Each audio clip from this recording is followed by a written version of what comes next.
Hey everyone, welcome back with being on Mac, where today it's going to be the end of our playthrough here of Mortal Kombat Shaolin Monks. We're playing as Smoke here. I've pretty much done the whole spiel about check the description below if you want to know how to play as him, and there's videos down in the description below if you want to check that stuff out. So, this is the final episode. If you haven't heard all that stuff, I don't know what to tell you. So just check the description below if you want to play as Smoke or some other characters. He seems different. Uh-oh, looks like something's going on here. Looks like after having their big fight in another realm, Raiden doesn't think the Smoke can trust Scorpion. I don't really know why. But yeah, we started this playthrough with, pretty much Smoke Scorpion, so I don't know. I'm thinking that's how we're gonna end it as well, but I don't know. I don't like seeing that big chunk missing from my torso and stuff too, so we'll see. Whoa, that was a really long jump. You know it's real when the camera can't even keep up with it. But now we're heading to the Foundry, which is pretty much just the armory, and then it turns into Kahn's arena. But yeah, I think they pretty much got every Mortal Kombat 2 stage in this game, in some way, shape, or form. But I don't know, what's your guys' favorite in the original trilogy? Are you a MK1 guy, MK2, or are you MK3? I'll give it credit, all games definitely, like with their arenas and stuff like that, they all had a very different vibe, because obviously the first one took place on Shang Tsung's island, so it was just all, areas there, the Warrior Shrine, what else, jeez, there was a whole bunch of them, the Palace Gates and stuff like that, Shang Tsung's throne room. It was really nice to see a few of those stages come back in Mortal Kombat 9. Although, I don't know, the Warrior Shrine is so weird. It's like you can tell that the creators love that arena. Because like it came back in Shaolin Monks, it came back in Mortal Kombat 11's Crypt when you're on Shang Tsung's island and stuff like that. But it's like they never brought it back for MK9 to have it as an arena. And I don't know, it's so simple, but like just as like a cool place to fight. It's not the most exciting, with crazy stuff going on in the background or a stage fatality, obviously, but man, it's just such a cool area to fight in. Like, it was too bad that we haven't really, I don't think it's ever came back as like another place to fight in since, the original one. Or maybe actually, I think it came back in Mortal Kombat Trilogy, so, but hasn't been a official 3D area fighting space in, any of the new games or anything like that, which is a shame because it's a pretty sweet arena in my opinion. I even made a Super Smash Bros. Ultimate. I made like a version of it with just me and my friends, the characters we play as. Because since I'm obsessed with Mortal Kombat, I gotta put it into other things I play as well.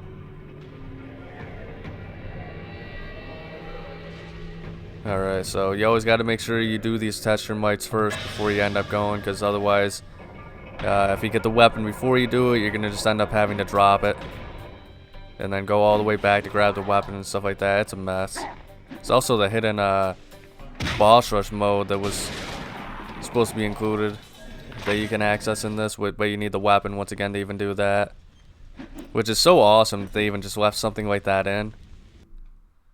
But yeah, even MK2, obviously we see all the Outworld arenas. MK1 had like Shang Tsung's Island, and then MK3 probably my least favorite. There's a certain charm to some of the arenas. Like, I don't know why I really like the Riverside one. I think it was like based off of like some bridge in Chicago or something like that. And I think it wasn't even a stage until Ultimate MK3, if I remember correctly. But yeah, I mean, for the most part, the arenas in 3 weren't really my favorite. The subway was cool, obviously, just because of the fatality. Good lord. And, I don't know, the bridge is kind of iconic. Like the street that you can uppercut somebody up onto, from the subway and stuff like that, but just I always remember like seeing the papers and stuff blowing through the air and stuff like that, and that was in the trash, and that was a really cool effect back in the day. But other than that, Yeah, I'm not really a big fan of any of the areas in MK3. Even the bank, I mean, that was a interesting location, I suppose. The cathedral was a pretty cool one, but I liked it when they kind of brought it back in MK9, where it was like a sacrificial place rather than, you know, just some cathedral. But we gotta get rid of this hell beast first. And again, maybe I can squeeze it out, because they have this mechanic, you know, that you just start in the dead pool, and in that stage, you know, you can see the shadows of where like these hooks are to hook them on there. But I mean, geez, I have terrible depth perception, and I don't know, I feel like it's intentional that they did this to where you can't really tell where it's at. Alright, we actually got that relatively easy. Usually it takes me like 5 minutes, but we're still taking this guy out. It just should just be a lot easier now that we got those 2 jackasses out of the way. Uh-oh.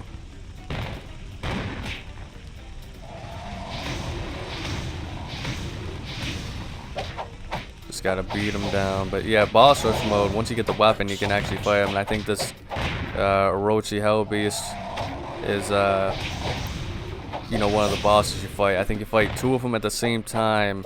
You have to fight an Inferno Scorpion, and I'm gonna do a playthrough with that someday. I just don't know who I'm gonna play as.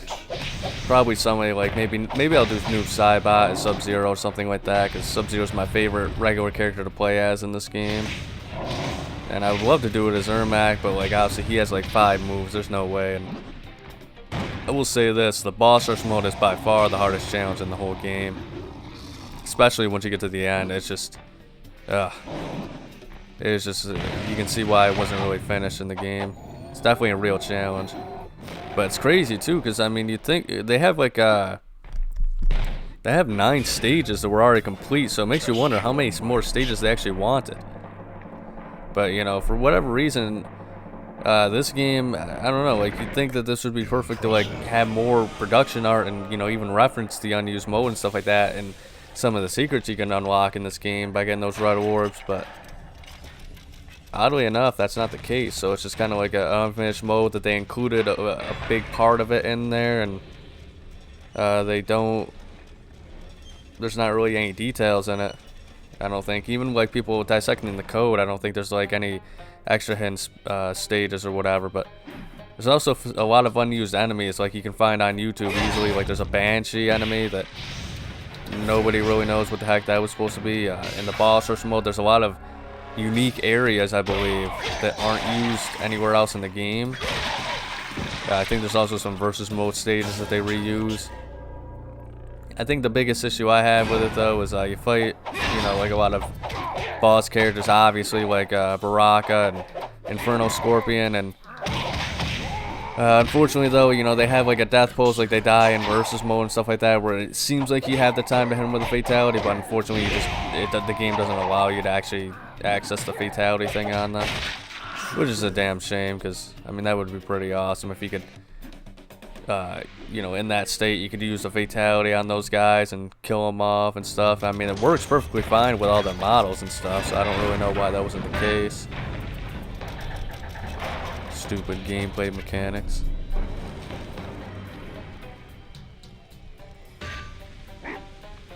Alright, and the last time I was in this area, I actually, this is my second attempt on it.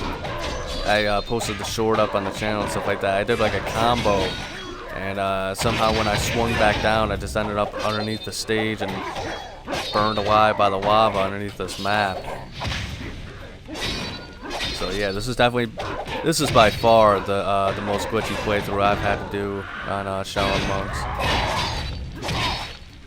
Like I said, at some point, once I'm done with all the playthroughs, I'm just gonna do a glitch compilation. There's a lot of them already. I've only done 3 playthroughs. Alright, that was a pretty simple area. I think all we gotta do now is just to test your might, and we can just pick it up and get moving. Ah, jeez, that was kind of close. Oh, I guess you can't stand on those in general. Think I'd know after all these years of playing, but I'm an impatient man. Test your might.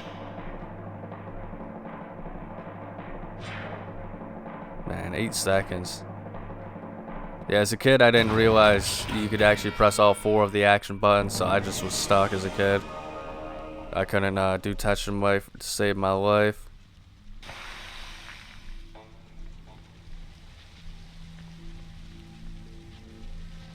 Yeah, you think the Deadpool, I think in MK9, they kind of like hinted that the Deadpool was just like an offshoot of the Armory and stuff like that. Like, I think they were connected in some way. So you'd think that you would just have like an area in the Deadpool in here instead of like a portal to it. Would have been kind of cool if there was like a secret Shang Tsung boss fight there that you could do. I think even because there's like a bunch of unused models, like I said, like the Banshee, and there's a few other enemies that like are kind of you can't even see. I think there's even like a wind goddess or something like that. I don't even think she attacks. It's just kind of like a model that floats and stuff like that. But I think one of them is actually Shang Tsung's Mortal Kombat 1, like the old man model that you can check out too. And I think he even has like his classic, you know, floating pose and stuff like that. Or maybe it's just taken directly from the Shadow Priest. I can't remember. But yeah, I just remember it was really cool to see that, you know, all the unused models and characters and stuff like that. It kind of makes you wonder just how big this game originally was meant to be, because this is already commonly considered to be one of the best Mortal Kombat games. So it makes you wonder like how many extra fights there were gonna be, how big the boss rush mode was gonna be, you know, if there were supposed to be more versus mode characters and stuff like that, you know. So many questions I would ask the developers about this game if I had the opportunity, but I mean, it's 20 years at this point. They probably have no idea about the design documents or, you know, what the ideas were going to be and stuff like that.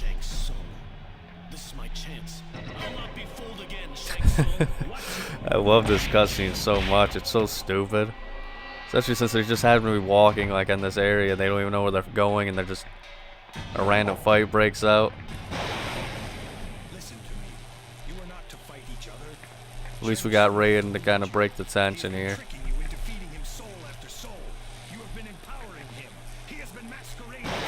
But yeah, Liu Kang's such a geek, and Kung Lao's such like just an asshole for no reason in this game. It's literally just the perfect chemistry.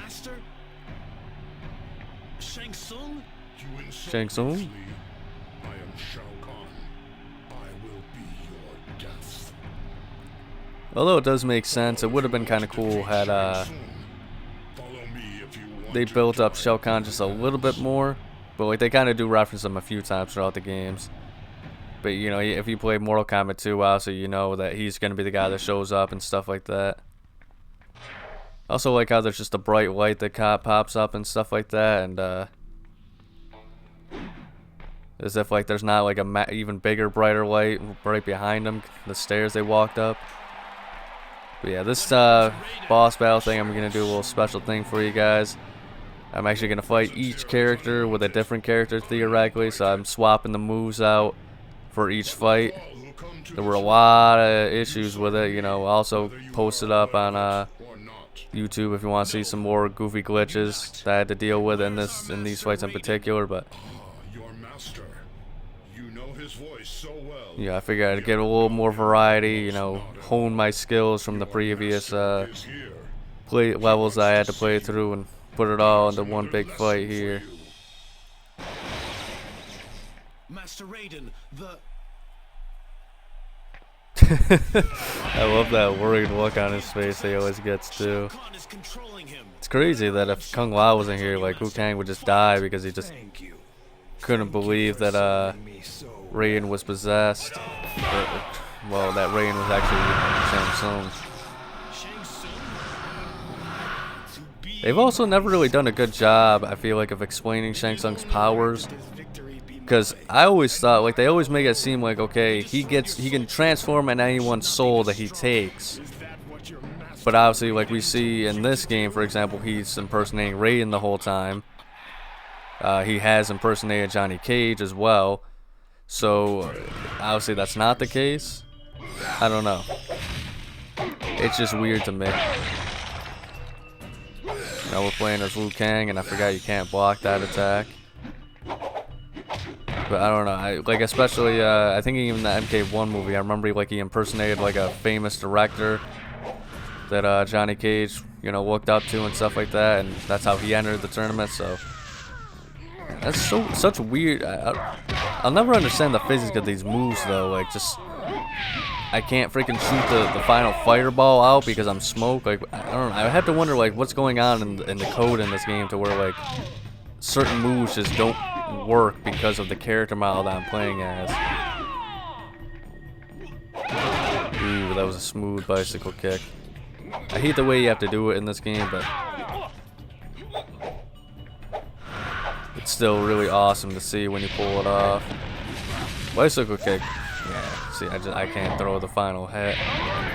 Bicycle kick used to be like the most badass move in the entire series. And it did so much damage too if you could pull it off. Uh-oh. It's amazing how Shang Tsung literally had me in his clutches and decided to only take a little bit of my health.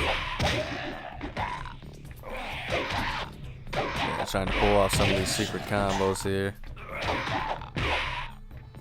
Although I'm not doing the best job at it either. But I gotta be careful too because I don't want to end up underneath the stage like I did earlier. There we go. Sometimes I hate, like sometimes you'll do that combo and you'll just like miss it because like the character that you punch will just go off into the wrong direction. You know, they'll go too far off. And I remember as a kid, this was like the thing. I was never able to beat it when I was a kid because taking on 3 guys in a row, nah. Especially with so many unblockable moves.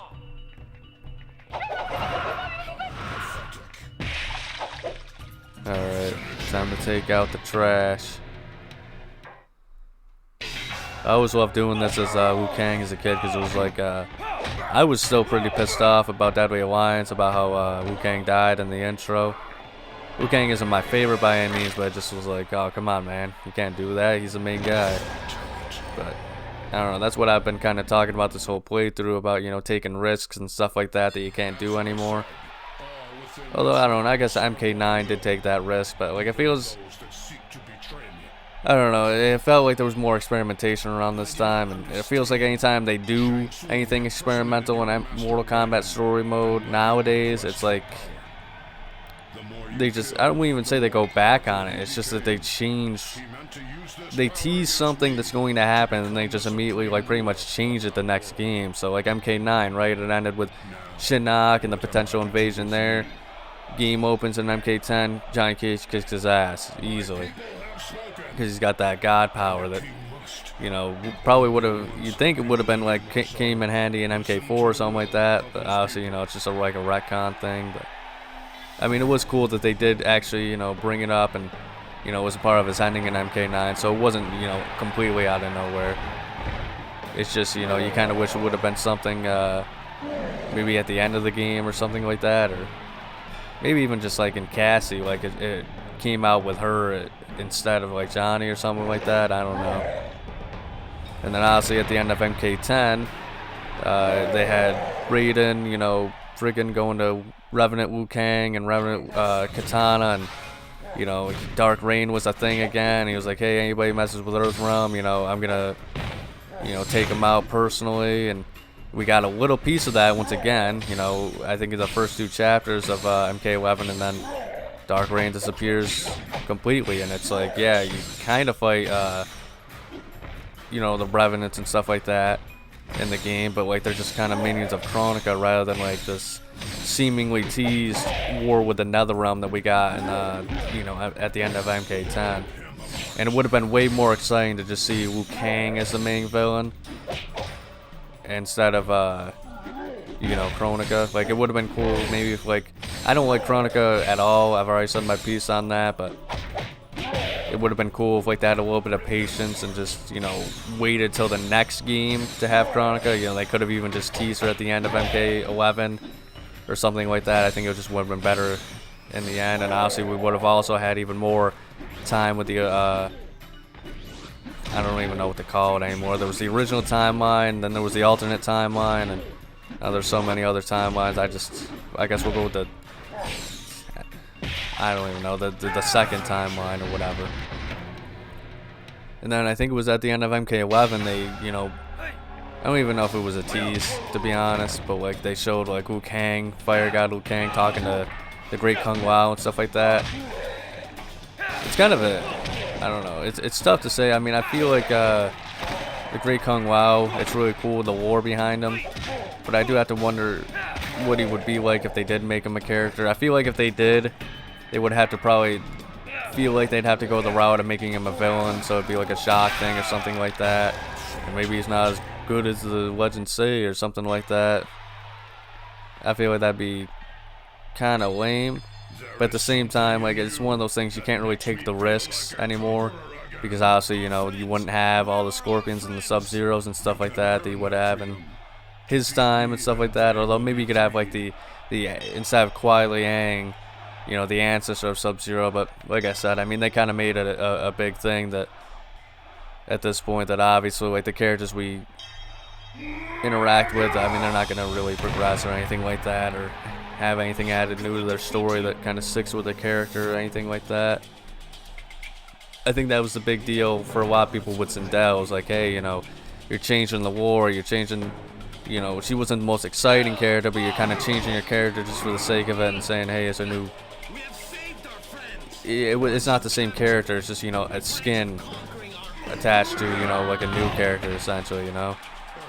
I didn't really like Sindel and MK11 either. I thought it was kind of really lame, like you're changing the war, and like obviously, yeah, it's a different timeline, but you're essentially going back before, you know, like the things we would see her in, and you know, the original timeline, and you're changing the character retroactively, so you're kind of in a way changing the original timeline character too, because we don't know what her real intentions were.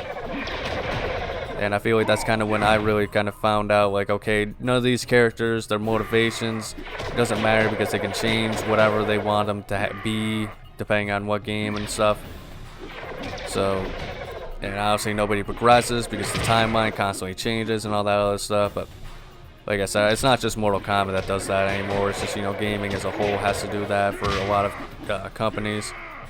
You know, to keep the status quo, so that way you can keep the same characters in and people won't be upset that their favorite characters are missing and stuff like that.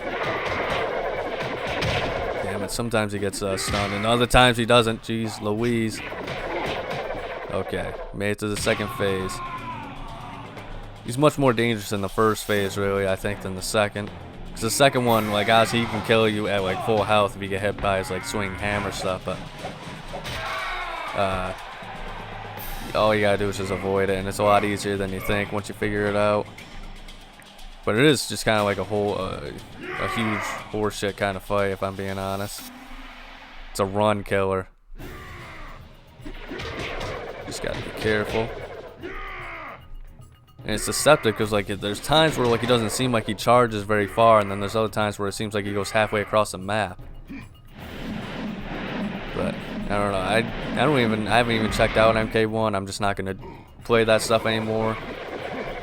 But obviously, like, I think they had like the Chaos Reign storyline, and I think it was even supposed to continue with like an extra story content, but people just were not a big fan of the story so much that like they had to like pretty much just end all progress on the game and stuff like that. So I don't even know like what was teased at the end of it. But either way, I've been pretty much primed to like to understand that like anything they show at the end of like Mortal Kombat games story modes, like it's just not gonna amount to anything. This game's no different, honestly. Well, this fight is just about over. If you enjoyed, please like and subscribe to Beano Max for more playthroughs every day. Check out next week's episode where we'll start a new fighting game playthrough. Make sure to stay for the ending cutscene though. But above all else, please remember to have a nice day. Wins. Flawless victory. Fatality. Are you smoking yet?